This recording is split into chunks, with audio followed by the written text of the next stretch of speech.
नमस्कार, स्वागत है आपका बिहार समाचार में। लोकसभा चुनाव की खबरों के बीच एक बड़ी खतरनाक खबर सामने आ रही है कि कोरोना की वैक्सीन यदि आपने लगाई है तो मौत भी हो सकती है। कोविशील्ड वैक्सीन के साइड इफेक्ट देखे जा रहे हैं। साथ ही इधर लालू यादव ने संकेत दे दिए हैं कि बिहार में शराबबंदी कानून को खत्म किया जा सकता है। साथ ही तेजस्वी यादव ने कई बड़ी घोषणाएं कर दी। पीएम मोदी जी ने भी लोकसभा चुनाव को देखते हुए बिहारियों के लिए और देशवासियों के लिए कई बड़े ऐलान किए हैं। तो आज की बिहार की महत्वपूर्ण खबरों पर बात करेंगे। इससे पहले आपसे एक छोटी सी अनुरोध है, कृपया वीडियो को एक प्यारा सा लाइक अवश्य कर दीजिएगा। आपका लाइक करना ही हमारी मेहनत का फल होता है। कोरोना की वैक्सीन तो लगाई होगी, कौन सी वैक्सीन लगाए हो? याद है ना, कोविशील्ड वैक्सीन यदि लगाए हो तो खतरे की घंटी बज चुकी है। देखिए, कोविशील्ड वैक्सीन का साइड इफेक्ट देखा जा रहा है और कई लोगों की मौत हो चुकी है। देखिए, एक बहुत ही जरूरी खबर है, ज्यादा से ज्यादा वीडियो को शेयर कर दीजिएगा। कोरोना की कोविशील्ड वैक्सीन का अब साइड इफेक्ट देखा जा रहा है। कई लोगों की मौत हो रही है और आगे भी कई लोगों की मौत हो सकती है। दरअसल ब्रिटेन के एक व्यक्ति ने कोर्ट में केस दर्ज किया था कि एस्ट्राजेनेका वैक्सीन लगाने के बाद ब्रेन हेमरेज का शिकार होना पड़ा। कई परिवारों ने भी इसके साइड इफेक्ट को लेकर शिकायत दर्ज की है और देखिए, कोर्ट में कंपनी ने इस बात को कबूल किया है कि इससे साइड इफेक्ट हो सकता है। भारत में भी करोड़ों लोगों को कोविशील्ड वैक्सीन दिया गया था। महामारी के 4 साल के बाद एस्ट्राजेनेका कंपनी ने माना है कि कोविशील्ड वैक्सीन के भी दुष्प्रभाव हो सकते हैं। दरअसल एस्ट्राजेनेका ने भारत में कोविशील्ड नामक वैक्सीन लगाई थी। इसका उत्पादन भारत की कंपनी सीरम इंस्टीट्यूट ने किया था। हालांकि कंपनी का कहना है कि ऐसा सिर्फ 7 से 8% लोगों में होगा। जरा आप कुमार एंटरटेनमेंट का भी ये वीडियो देखिए। यदि आप लोगों ने कोरोना वैक्सीन लगवाई है तो आप लोगों के लिए एक बहुत बड़ी खबर है, क्योंकि कोविशील्ड वैक्सीन बनाने वाली कंपनी एस्ट्राजेनेका ने ब्रिटेन के कोर्ट में यह स्वीकार किया है कि उनकी वैक्सीन से टीटीएस नाम की बीमारी हो सकती है, जिसकी वजह से खून में थक्के जम जाते हैं और इसके कारण ब्रेन हेमरेज भी हो सकता है और ब्रेन स्ट्रोक भी हो सकता है।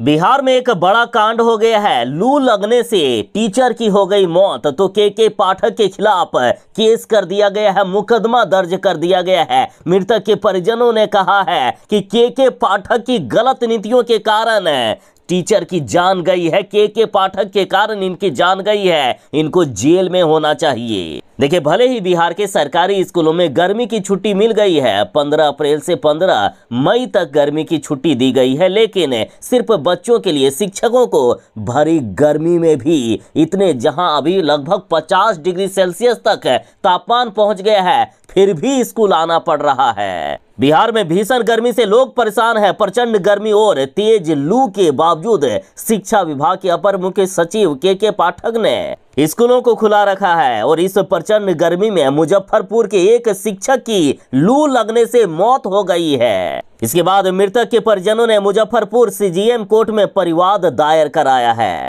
और अभी तो कुछ भी नहीं है। मौसम विभाग ने अगले 3 दिनों तक बिहार में प्रचंड गर्मी और लू की चेतावनी दी है। यदि स्कूलों को बंद नहीं किया गया तो और भी शिक्षकों की मौत हो सकती है। बिहार वाले तैयार हो जाइए। बिहार में फिलहाल शराबबंदी को खत्म करके शराब तो नहीं चालू करवाया जाएगा, लेकिन ताड़ी पर जो बैन लगा है उसे खत्म करके ताड़ी चालू करवाया जाएगा। और ये काम लालू प्रसाद यादव करेंगे। छपरा में खुले मंच से लालू प्रसाद यादव ने ऐलान कर दिया है और कहा कि हमारी सरकार बनी तो सारी समस्याएं हम दूर कर देंगे। और लालू प्रसाद यादव हमेशा शराबबंदी के भी खिलाफ है। यदि जनता का राय हुआ शराबबंदी खत्म करने पर तो ये भी किया जा सकता है, हालांकि ये जनता के राय पर डिपेंड है। फिलहाल बड़ी खबर है कि छपरा में एक चुनावी सभा को संबोधित करते हुए लालू प्रसाद यादव ने शराबबंदी वाले बिहार में बैन ताड़ी को फिर से चालू कराने के संकेत दिए हैं। और लालू यादव ने खुद सोशल मीडिया पर कहा है कि हम पासी समाज के लिए चिंतित हैं। पासी भाई लोग बहुत परेशानी में हैं। उनकी समस्या से हम भली भांति परिचित हैं। हमारी सरकार आने पर उसकी सारी समस्या को हम दूर कर देंगे, यानी ताड़ी को चालू करवाएंगे लालू प्रसाद यादव। बिहार वालों के लिए चिंताजनक खबर है। बिहार में अगले 72 घंटों तक प्रचंड गर्मी व लू की चेतावनी दी गई है। मौसम विभाग ने लोगों के लिए ये खास अलर्ट जारी किया है। देखिए, बिहार में अभी से ही लोग भयानक गर्मी से परेशान है। कई लोगों के लू लगने के कारण मौत भी हो चुकी है और मौसम विभाग ने इधर कहा है कि अभी तो ये कुछ भी नहीं है, इससे भी खतरनाक वाली स्थिति होने वाली है। देखिए, अभी से ही बिहार के कई जिलों का तापमान 48 डिग्री सेल्सियस तक पहुंच गया है और मौसम विभाग ने इससे भी ज्यादा चिंता जताते हुए कहा कि अगले 72 घंटों तक और भी ज्यादा प्रचंड गर्मी होने वाली है, अतः जरा बच के रहें। मौसम विभाग ने किसानों को यह खास सलाह दी है कि वो सुबह 10 बजे से लेकर शाम 4 बजे तक खेती ना करें। लोगों से भी इस दौरान सावधानी बरतने की बात कही गई है। मौसम विभाग ने बिहार के 17 जिलों में भीषण गर्मी को लेकर अलर्ट जारी किया गया है, जिसमें से 3 जिलों को तो रेड और 14 जिलों के लिए ऑरेंज अलर्ट जारी किया गया। ध्यान दीजिएगा, पूर्णिया, शेखपुरा और भागलपुर जिलों के लिए भीषण गर्मी को लेकर मौसम विभाग ने रेड अलर्ट जारी कर दिया है। वहीं बेगूसराय, खगड़िया, मुंगेर, जमुई, गोपालगंज, वैशाली, मुजफ्फरपुर, शिवहर, सुपौल, कैमूर, औरंगाबाद, नवादा, लखीसराय और बांका जिले में भीषण गर्मी को लेकर ऑरेंज अलर्ट जारी किया गया है, तो जरा बच के रहिएगा।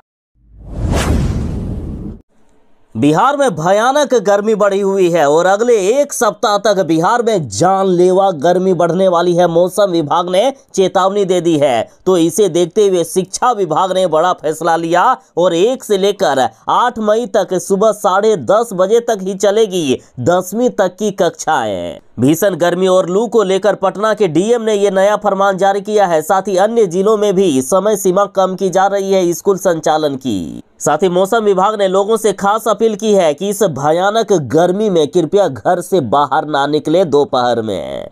देखिए, पटना के डीएम ने आदेश जारी करते हुए कहा है कि सभी निजी और सरकारी स्कूल प्राथमिक से लेकर 10वीं तक की सभी कक्षाओं का संचालन सुबह 10:30 बजे तक ही अब चलेगी। साथ ही 11वीं और 12वीं की सभी कक्षाओं को भी सुबह 11:30 बजे तक ही संचालित करने को लेकर जिलाधिकारी ने अनुमति दे दी है। इतना ही नहीं, डीएम ने अपने आदेश में यह भी कहा है कि सुबह 11:30 बजे से शाम के 4 बजे तक किसी भी सरकारी और निजी स्कूलों में किसी भी प्रकार की कोई भी कक्षा का संचालन नहीं किया जाएगा। बिहार के जितने भी सरकारी शिक्षक हैं सभी को 1 तारीख को वेतन मिल जाना चाहिए। ऐसा आदेश शिक्षा विभाग के अपर मुख्य सचिव के पाठक ने पहले ही जारी कर दिए हैं। के पाठक ने पहले भी चेतावनी दी थी कि यदि किसी भी अधिकारी के लापरवाही के कारण शिक्षकों को समय पर वेतन नहीं मिला तो उस अधिकारी का वेतन रोक दिया जाएगा। और देखिए, अभी बड़ी खबर आ रही है कि शिक्षकों को समय पर वेतन नहीं देने वाले अधिकारियों पर के पाठक ने बड़ी कार्रवाई कर दी। डीईओ, डीपीओ के वेतन पर रोक लगा दी गई है।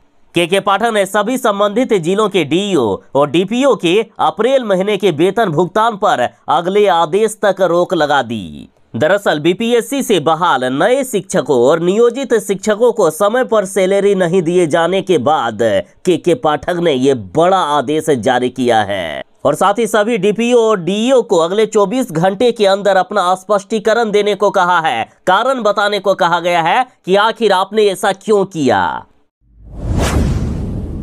बिहार में एएनएम बहाली का रास्ता साफ हो गया है। पटना हाईकोर्ट ने अहम फैसला सुनाया। पटना हाईकोर्ट के फैसले के अनुसार एएनएम की बहाली पहले की तरह ही डायरेक्ट किया जाएगा। देखिए, बिहार में 10,709 पदों पर एएनएम की बहाली के लिए स्वास्थ्य विभाग की तरफ से 28 जुलाई 2022 को विज्ञापन निकाला गया था। इस विज्ञापन के मुताबिक बिहार टेक्निकल सर्विस कमीशन ने अन्य अर्हताओं के अलावा उम्मीदवारों द्वारा अर्जित प्राप्तांकों के आधार पर उनकी नियुक्ति की जानी थी, यानी डायरेक्ट बहाली की जानी थी। लेकिन 19 सितंबर 2023 को विज्ञापन में बदलाव कर दिया गया। नए बदलाव के अनुसार उम्मीदवारों को कमीशन द्वारा आयोजित परीक्षा में शामिल होना अनिवार्य कर दिया गया था, जिसके लिए केस किया गया था और अब पटना हाईकोर्ट ने बड़ा फैसला सुनाया। देखिए, बिहार टेक्निकल सर्विस कमीशन के द्वारा नियुक्ति प्रक्रिया के लिए किए गए बदलाव को रद्द करते हुए निर्देश जारी किया गया है कि प्राप्तांकों के आधार पर ही एएनएम की बहाली की जाए। कोर्ट ने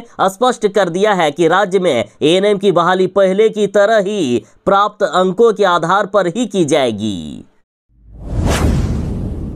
कोरोना की वैक्सीन कोविशील्ड के कारण कई लोगों की मौत हो रही है। इसके साइड इफेक्ट देखे जा रहे हैं। तो अब तेजस्वी यादव ने सवाल पूछा है कि आखिर इन मौतों का जिम्मेदार कौन है। देखिए, कोविशील्ड मामले में राजद ने बीजेपी पर चंदा लेकर गलत वैक्सीन बनाने का आरोप लगाया है। राजद ने सवाल पूछा है कि लाखों लोगों की मौत का जिम्मेदार आखिर कौन होगा। देखिए, राजद ने सोशल मीडिया पर लिखा है कि कोविशील्ड वैक्सीन के साइड इफेक्ट के कारण हार्ट अटैक से हुई लाखों मौतों एवं भविष्य में भी अगर हार्ट अटैक से आपकी या हमारी अथवा किसी भी व्यक्ति की मौत होती है तो इसके जिम्मेदार आखिर कौन होंगे? क्या इसके जिम्मेदार प्रधानमंत्री जी होंगे? राजद ने कहा कि बीजेपी ने इलेक्टोरल बॉन्ड के जरिए चंदा लेकर करोड़ों देशवासियों को गलत वैक्सीन लगा दी है। इस दौरान राजद की ओर से अखबार की कटिंग को भी शेयर किया गया, जिसमें से इस खबर का जिक्र है।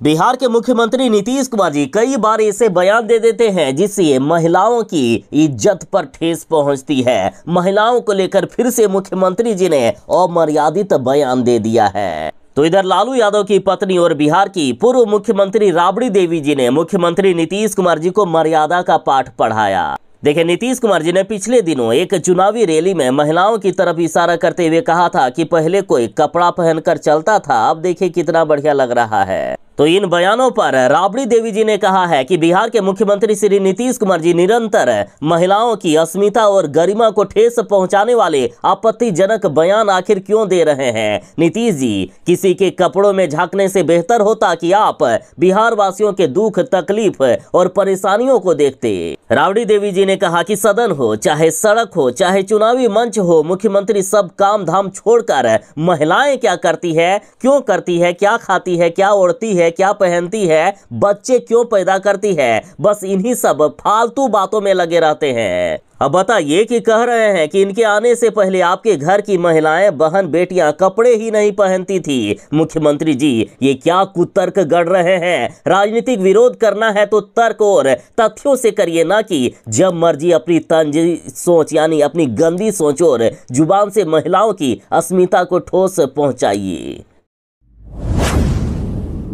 लालू यादव और तेजस्वी यादव को एक और बड़ा झटका लगा है। पूर्व सांसद रामा सिंह ने आरजेडी से इस्तीफा दे दिया।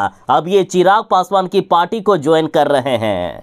देखिए, रामा सिंह एक ऐसे बाहुबली नेता है जो 5 बार विधायक और 1 बार सांसद रह चुके हैं। एक समय में रामा सिंह रामविलास पासवान के काफी प्रिय हुआ करते थे। उन्हें रामविलास पासवान काफी मानते भी थे। रामा सिंह पहले एलजेपी यानी चिराग पासवान के साथ ही थे। बाद में उन्होंने लालू प्रसाद यादव की पार्टी ज्वाइन कर ली थी और अब फिर से चिराग पासवान के साथ जा रहे हैं रामा सिंह।